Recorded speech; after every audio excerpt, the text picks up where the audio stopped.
স্কুলের বাচ্চারা চিৎকার করে করে তাদের পড়া মুখস্থ করছিল। অন্যদিকে মল্লিকা ম্যাডাম চেয়ারে বসে দুপা টেবিলের উপরে তুলে একটি বাচ্চার টিফিন থেকে ম্যাগি এবং ডিম ভাজা খাচ্ছিলেন। খেতে খেতে তিনি একটি গ্যাস ছাড়েন। এভাবে খাওয়ার পর লম্বা গ্যাস ছাড়ার মজাটাই আলাদা। পেটে কি আরাম হলো।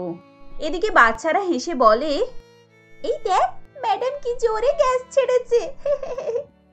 এরপর সব বাচ্চারা মিলে হাসতে শুরু করে। এতে করে মল্লিকা ম্যাডামের খুব রাগ হয়। তিনি চিৎকার করে বলেন, কি হলো, কে কথাটা বললো? তোদের খুব হাসি পাচ্ছে তাই না? দাঁড়া, সবাই লাইনে দাঁড়া, দেখছি তোদের কত হাসি পায় এবার। এই বলে মল্লিকা ম্যাডাম সবাইকে লাইনে দাঁড় করান এবং ছড়ি দিয়ে সবাইকে পেটাতে থাকেন। বাচ্চারা কান্নাকাটি আরম্ভ করে। লাইনের শেষে রত্না নামক একটি নতুন স্টুডেন্ট দাঁড়িয়েছিল। সে ভয়ে কাঁদতে কাঁদতে বলে, ম্যাডাম আমি তো একটুও হাসিনি, আমি কোনো দোষ করিনি, আমাকে আপনি কেন মারবেন তাহলে? আচ্ছা, তাহলে তোকে এবার বলতে হবে আমি তোকে কেন মারবো? তোর সাহস তো কম নয়, আবার মুখে মুখে চোপড়া করছিস। এবার মজা দেখ তুই। এই বলে মল্লিকা ম্যাডাম রত্নাকে প্রচন্ড মারেন। মার খেয়ে রত্না কাঁদতে আরম্ভ করলে তিনি তার কান ধরে মলে দেন এবং তাকে বাইরে রোদে দাঁড় করিয়ে দেন।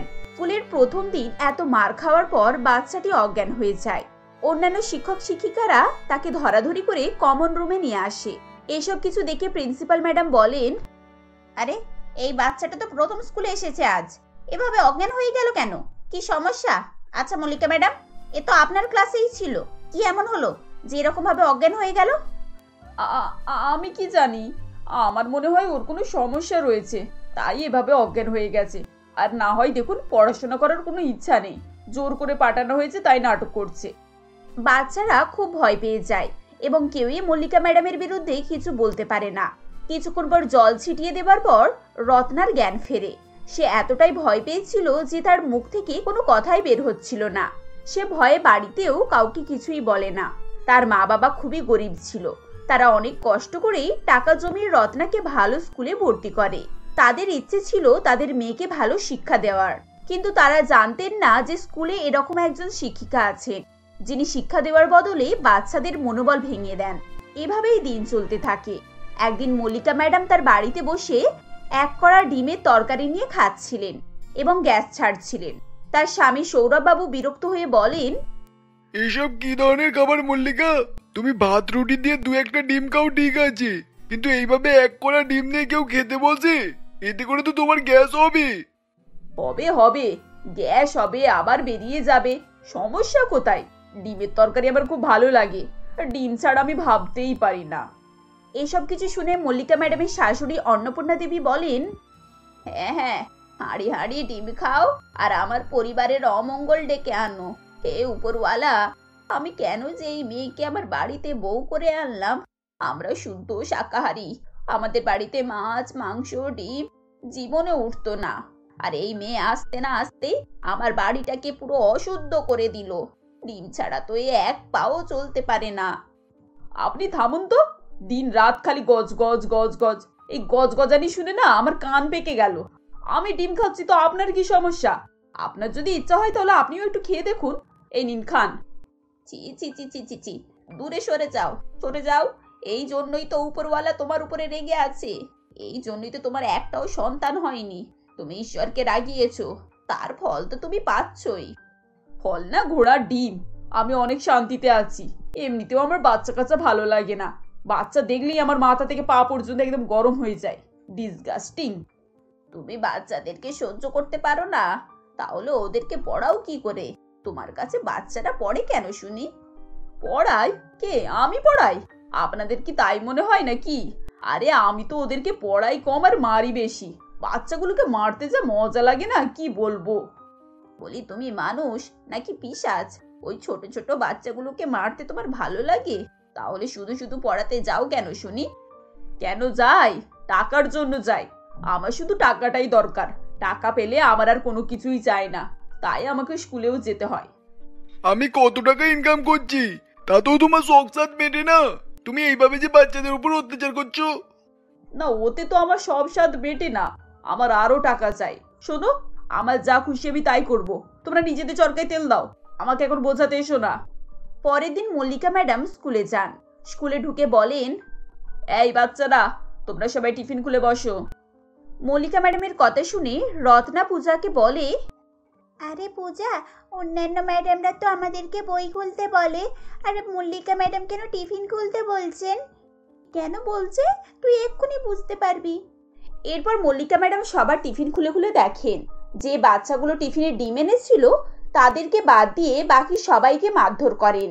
তিনি ডিমওয়ালা টিফিনগুলো নিয়ে খেতে বসেন। খাওয়া দাওয়ার পর তিনি রত্নার দিকে এগিয়ে আসেন এবং বলেন, এই তুই কি টিফিন এনেছিস? ম্যাডাম, আমি শুকনো রুটি চিনি দিয়ে এনেছি। কি, তোর বাড়িতে কি একটাও ডিম নেই? এই অখাদ্য কেউ খেতে পারে? হ্যাঁ ম্যাডাম, আমরা রোজ শুকনো রুটি, চিনি, গুড় এইগুলো দিয়েই খাই। আমাদের ডিম কেনার পয়সা নেই, আমরা তো খুব গরিব। তাই। গরিব তো এই স্কুলে পড়তে এসেছিস কেন? যা, বেরিয়ে যা এখান থেকে, যত সব ভিখারির দল কোথাকার। এই বলে মল্লিকা ম্যাডাম রত্নাকে ক্লাস থেকে বের করে দেয়। রত্না ক্লাসের বাইরে কান ধরে দাঁড়িয়ে থাকে। রত্না ম্যাডাম বসে বসে ডিমগুলোকে সব শেষ করতে থাকে। সেই সময় প্রিন্সিপাল ম্যাডাম ক্লাসে ক্লাসে গিয়ে বাচ্চাদেরকে চেক করছিলেন। তিনি রত্নাকে বাইরে দাঁড়িয়ে থাকতে দেখে জিজ্ঞাসা করেন, কি ব্যাপার রত্না, তুমি এভাবে বাইরে দাঁড়িয়ে আছো যে? ভয়ে রত্না কোনোই উত্তর দেয় না। তিনি তাকে তার সঙ্গে করে অফিসে নিয়ে যান। তাকে অনেক জিজ্ঞাসা করার পর সে একটি পেপারে মল্লিকা ম্যাডামের ছবি আঁকে এবং অনেকগুলো ডিমের ছবি আঁকে। ছবিগুলো দেখে মনে হচ্ছিল যেন মল্লিকা ম্যাডাম ডিম দিচ্ছেন। এইসব দেখে প্রিন্সিপাল ম্যাডাম কিছুই বুঝতে পারেন না। তিনি ছবিটা নিয়ে বাচ্চাদের ক্লাসে যান এবং বোর্ডের উপরে ছবিটা লাগিয়ে জিজ্ঞাসা করেন, আচ্ছা বাচ্চারা, বলতে পারো এটা কিসের ছবি? তোমরা কি কেউ বুঝতে পারছো এটা কিসের ছবি? বেঞ্চে বসে থাকা বাচ্চাদের মধ্যে সৌমিলি নামের একটি মেয়ে উঠে দাঁড়ায় এবং বলে, ম্যাডাম, এটা তো ডিমপাড়া দিদিমণির ছবি। ডিমপাড়া দিদিমণি মানে? তোমরা কি বলতে চাইছো? কে ডিম পাড়ে? কিন্তু কোনো বাচ্চাই কোনো উত্তর করে না। প্রিন্সিপাল ম্যাডাম খুব চিন্তায় পড়ে যান। তিনি বাচ্চাদের এই অসামঞ্জস্য কথার কোনো উত্তর বুঝতেই পারছিলেন না। সব টিচারদেরকে ডেকে তিনি ছবিটি দেখান। সবাই ছবিটা দেখে হাসতে শুরু করে, কিন্তু মল্লিকা ম্যাডাম বুঝতে পারেন যে এই ছবিটি তাকে নিয়েই। তিনি তখন চুপ করে থাকেন। স্কুল ছুটির পর তিনি রত্নাকে আড়ালে ডাকেন এবং তাকে একটি ক্লাসরুমে বন্ধ করে প্রচন্ড মারধর করেন এবং বলেন, আচ্ছা, তোর এত বড় সাহস, তুই আমাকে নিয়ে এরকম ছবি এঁকেছিস? তোকে এমন মারবো না যে আর কোনোদিনও কলম ধরতে পারবি না। ছবি আঁকা তো দূরের কথা। এই বলে তিনি রত্নাকে আবার মারধর করেন। জানালার আড়াল থেকে রত্নার দুই বান্ধবী পূজা এবং সৌমিলি সবকিছুই দেখে। এরপর তারা প্রিন্সিপাল ম্যাডামকে ডেকে আনেন। প্রিন্সিপাল ম্যাডামও পুরো ব্যাপারটা নিজের চোখে দেখেন। এরপর তার বুঝতে আর দেরি হয় না যে রত্না যে ম্যাডামের ছবি এঁকেছে সেটি আর কেউ নয়, সেটি মল্লিকা ম্যাডাম। পরের দিন প্রিন্সিপাল ম্যাডাম সবার সামনে মল্লিকা ম্যাডামকে ডেকে পাঠান এবং বলেন, মল্লিকা ম্যাডাম, আজ থেকে আপনাকে চাকরি থেকে বরখাস্ত করা হলো। আর শুধু তাই নয়, আমি আপনাকে পুলিশের হাতে তুলে দিচ্ছি। কি ব্যাপার ম্যাডাম, আমি কি করলাম? আপনি আমাকে এরকম কথা বলছেন কেন? কেউ কি আপনাকে আমার নামে কোনো কমপ্লেন করেছে? যদিও করে থাকে তা কিন্তু সম্পূর্ণ মিথ্যে। আপনি কেন বাচ্চাদের কথা বিশ্বাস করে আমাকে এভাবে শাস্তি দিচ্ছেন বলুন তো? আমার এই কাজটা অনেকদিন আগেই করা উচিত ছিল ম্যাডাম। আমি এখানে যখনই আসতাম তখনই বাচ্চাদের মুখে তাকিয়ে আমার সন্দেহ হতো যে নিশ্চয়ই কোনো গন্ডগোল আছে, কিন্তু ওরা কখনোই মুখ খুলতে চাইতো না। আপনি ওদের মনে এত গভীর আঘাত দিয়েছেন যে ওরা স্বাচ্ছন্দ্যে আপনার বিরুদ্ধে নালিশও করতে পারে না। কিন্তু আমি কালকে সবকিছুই দেখেছি। আপনি এই মেয়েটিকে কত মেরেছেন, এই দেখুন, আমার কাছে তার প্রমাণও আছে। এই বলে প্রিন্সিপাল ম্যাডাম সবার সামনে তার ফোনটিকে তুলে ধরেন, যাতে তিনি আগের দিনের সমস্ত ঘটনা রেকর্ড করে রেখেছিলেন। সবকিছু দেখে সবাই খুবই অবাক হয় এবং সবাই মল্লিকা ম্যাডামকে অনেক ভৎসনা করতে থাকে। কিছুক্ষণ পর পুলিশ আসে এবং মল্লিকা ম্যাডামকে ধরে নিয়ে চলে যায়। বন্ধুরা, আমাদের উচিত সবসময় আমাদের আশেপাশে ঘটে যাওয়া ঘটনাগুলোর উপর ভালো করে নজর রাখা, কারণ বাচ্চারা সবসময় তাদের মনের কথা পরিষ্কারভাবে বলতে পারে না। তাই তাদেরকে ভালো করে কাউন্সিল করা এবং ভালো করে যাচাই করা আমাদের একমাত্র কর্তব্য। এর ফলেই আমরা একটা সুষ্ঠু সমাজ গড়তে পারি। সুভদ্রা দেবী তার স্বামী অবিনাশ বাবু, ছেলে অজয়, বৌমা শোভা ও নাতনি তিন্নির সঙ্গে সোমনগরে বসবাস করত। অবিনাশবাবু এবং অজয় একটি ফ্যাক্টরিতে দিনমজুরি করত। ফ্যাক্টরির মাইনে দিয়ে তাদের সংসার কোনো রকমভাবে চলে যেত। কোনো বাড়তি খরচ করার মতো টাকা পয়সা তাদের কাছে থাকতো না। এমন একদিন বিকেলে তিন্নি ছুটতে ছুটতে ঘরে আসে এবং শোভাকে বলে, মা, ও মা, আমায় 10 টাকা দাও না, বাইরে আইসক্রিম কাকু এসেছে, আমি আইসক্রিম খাবো, বাইরে তো সবাই খাচ্ছে। আমার কাছে টাকা নেই, তুই এখন যা তো এখান থেকে। দাও না গো মা, সবাই আইসক্রিম খাচ্ছে, আমারও খুব আইসক্রিম খেতে মন করছে, তুমি সবসময় আমাকে এভাবে তাড়িয়ে দাও, কখনোই টাকা দাও না। দেখ তিন্নি, আমি তোকে বারবার বলছি না আমার কাছে টাকা পয়সা কিছু নেই। একই মাসের শেষ, কিভাবে সংসার চালাবো সেই চিন্তায় আমার মাথা ধরে গেল, আর তুই এখানে এসে টাকা চাইছিস। এমন সময় সুভদ্রা দেবী এসে শোভাকে বলেন, বৌমা, আজ রাতে কি রান্না হবে? তোমার বাবা আর অজয় তো এক্ষুনি এসে পড়বে। মা, কাঁচা আনাজ তো সবই শেষ হয়ে গেছে, রান্না করার মতো কিছুই নেই।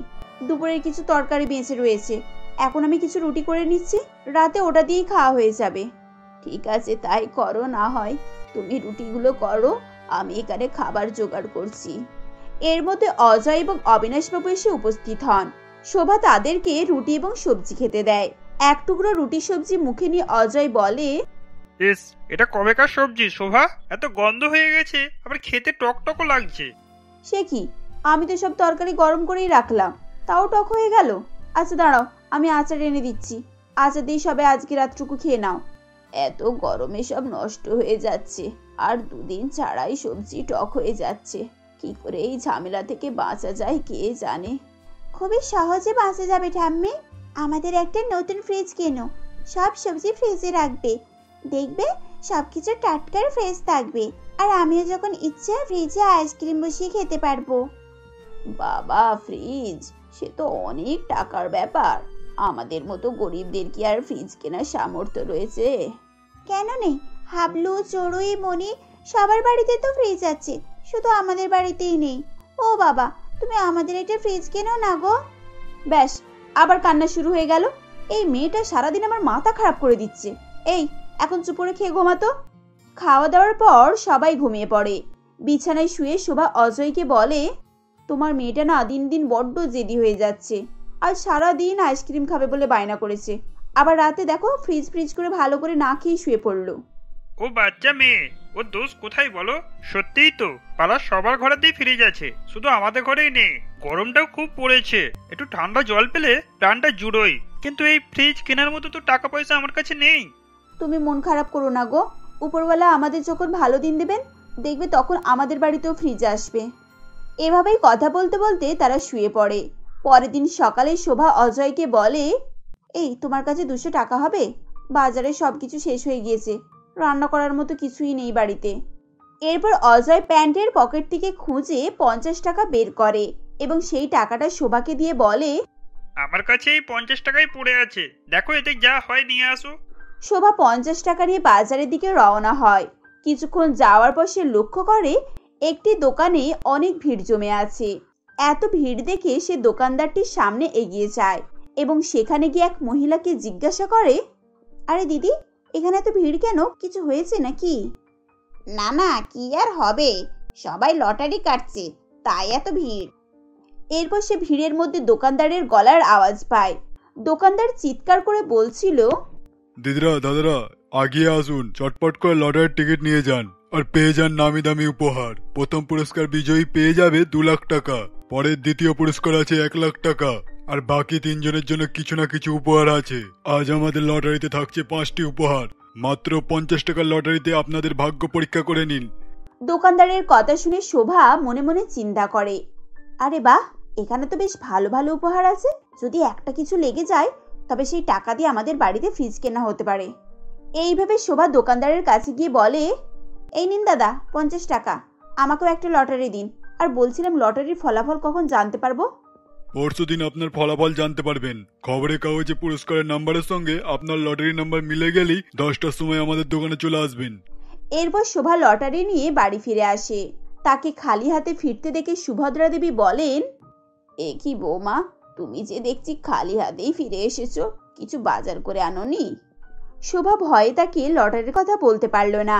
সে কথাটি ঘুরিয়ে উত্তর দিল, মা, আমাদের বাড়ির পেছনে যে কুমড়ো গাছ হয়েছে, আজকে ভাবছিলাম তার থেকে কুমড়ো শাক কিছুটা রান্না করব, তাই আজ আর বাজার থেকে কিছু আনলাম না।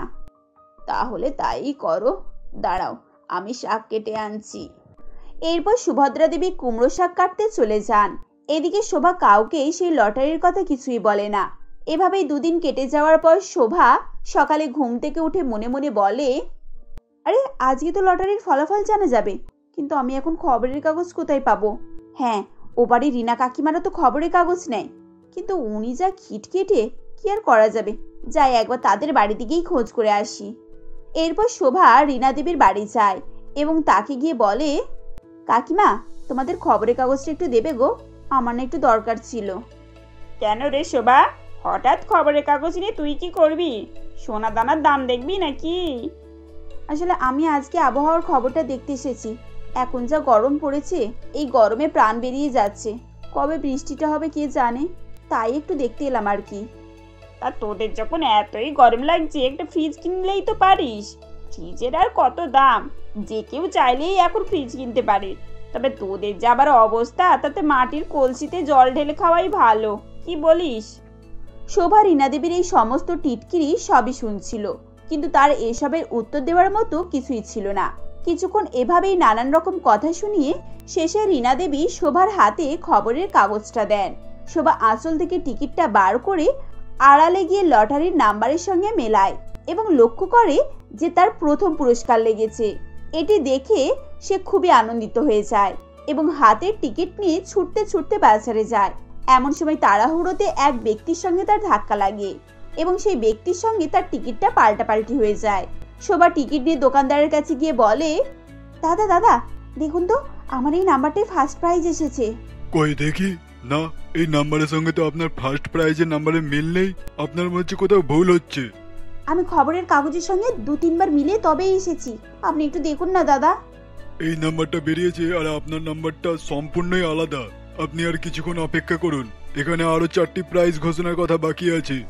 তাহলে কি সেই লোকটার সঙ্গে ধাক্কা লেগে আমার টিকিটটা বদলে গেছে? এবারে কি হবে? আমি কোথায় তাকে খুঁজে পাবো?